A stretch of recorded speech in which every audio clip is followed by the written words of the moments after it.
Ternyata media sosial itu juga nggak terlepas dari algoritma. Jadi di media sosial itu ada algoritma. Nah, selain itu, tantangan dalam menangani hoax dan meningkatkan literasi media.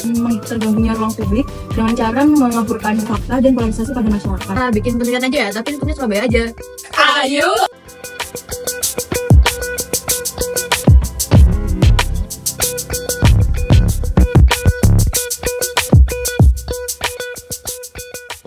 Saudara, kita ke informasi lain. Kementerian Komunikasi dan Informatika mencatat adanya peningkatan jumlah hoax menjelang pemilu 2024 hingga 10 kali lipat.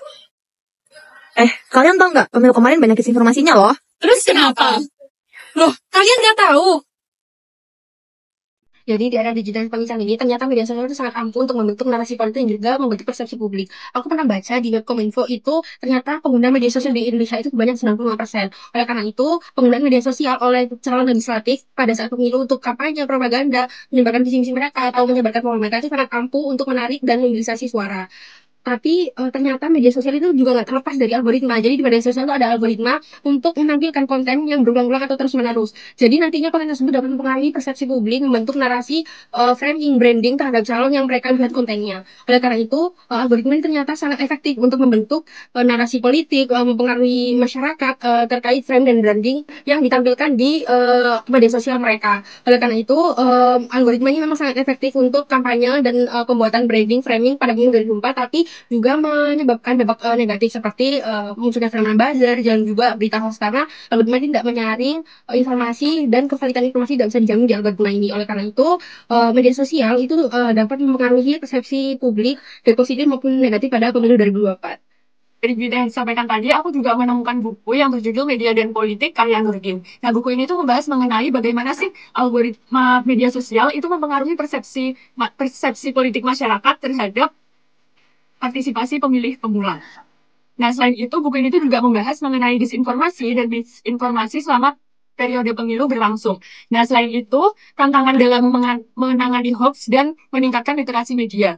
Dengan berkontribusi signifikan dalam buku ini itu adanya hubungan antara politik dan media di era digital.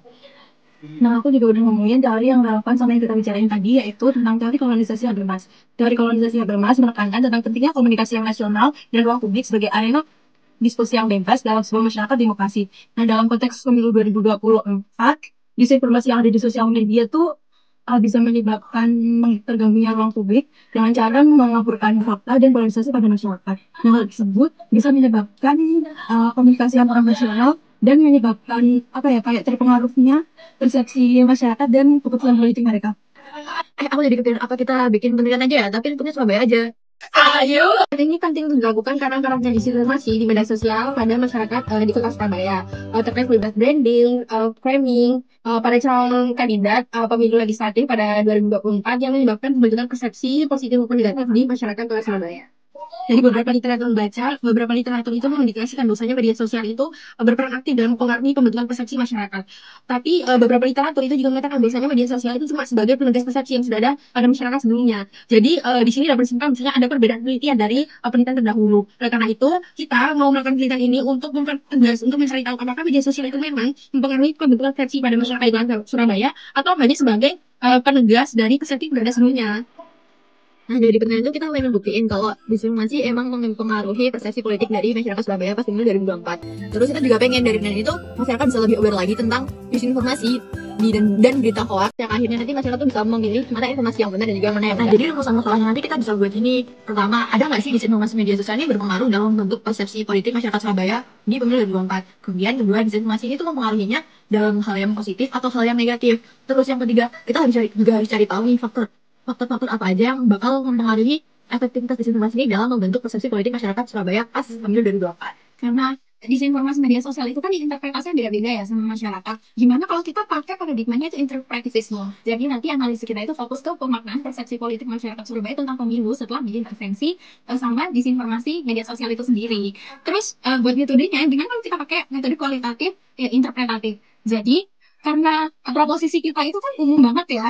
Kita tahunya bahwa disinformasi itu mempengaruhi persepsi politik masyarakat, tapi kan nggak tahu kecenderungannya itu positif atau negatif. Jadi kita pakai itu supaya analisis kita lebih komprehensif. Ditambah lagi, kan kualitatif itu punya sifat holistik. Jadi penelitian kita itu memperhatikan konteks sosial, jadi semakin relevan dan komprehensif gitu.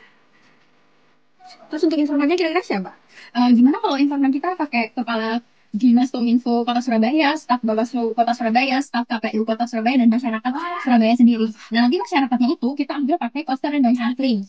Jadi akan ada perwakilan dari setiap kecamatan. Misal setelah dihitung pakai cluster random sampling, ntar ada 3 orang setiap kecamatan. Jadi ntar kita wawancaranya 93 orang. Karena di Surabaya ini punya 31 kecamatan. Terus habis itu buat pengumpulan datanya, kita itu pakai wawancara mendalam atau in-depth review, dokumentasi, sama studi literatur. Nanti untuk wawancaranya kita pakai pertanyaan terbuka. Jadi ketika informan kasih jawaban, kita bisa ngembangin pertanyaannya supaya kita nggak cuma dapat jawaban yang iya apa enggak, mempengaruhi atau enggak, tapi kita dapat reasoning yang jelas gitu. Nah, untuk jenis data yang kita kumpulin sendiri itu data binary.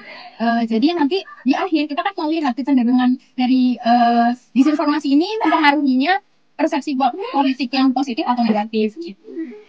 Terus teknik analisisnya gimana? Ini teknik analisisnya itu pakai content analysis aja gimana? Soalnya teknik ini tuh membantu banget buat kita mengeksplor wujud-wujud persepsi politik masyarakat Surabaya mengenai pemilu setelah diintervensi sama disinformasi media sosial itu sendiri. Jadi nanti kita analisis hasil translate wawancara sama dokumentasi, ditambah setelah itu kita observasi tambahan pakai studi literatur. Jadi analisis kita tuh semakin komprehensif gitu, memperhatikan seluruh aspek termasuk mimik muka informan supaya konteks sosialnya juga dapat.